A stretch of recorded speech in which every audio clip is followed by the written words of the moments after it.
focus on the killer 3 in B2B. See, here's the thing. There's a sea of recommendations, and across the whole customer journey in B2B sales consultancy, there are literally hundreds, if not thousands, of things you could do. But I get asked all the time, what are the things that I absolutely must do? So within this, we've got the killer 3 in B2B. The first one is frequency and depth of engagement. Now, most B2B sales processes have 3, 4, maybe 5 touch points, and you're probably sitting there going, well, that's exactly what I've got. Well, at Step Change, we have up to 20. The point here is that with marketing automation, retargeting, and good systems around our proposals, we can refocus our time into high value, high engagement touch points with our clients, as well as get our frequency right up. You see, frequency breeds familiarity, which breeds trust, and trust is the #1 driver in B2B sales, and it's most likely to help you protect, preserve, and maximize margin.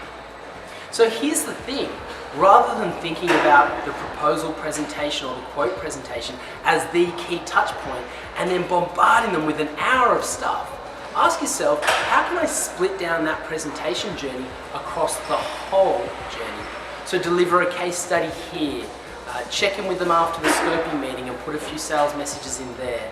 See them at another time outside the presentation to show them a cool piece of work that might interest them in another area. You see, if we bring someone into a sales meeting and hit them with an hour's worth of stuff, it's really hard for them to remember. In fact, the average attention span is less than 20 minutes. So we want to break it up across. And with the wonders of marketing automation and retargeting, it's really easy to get these done these days. And it doesn't mean hiring more salespeople or taking more time.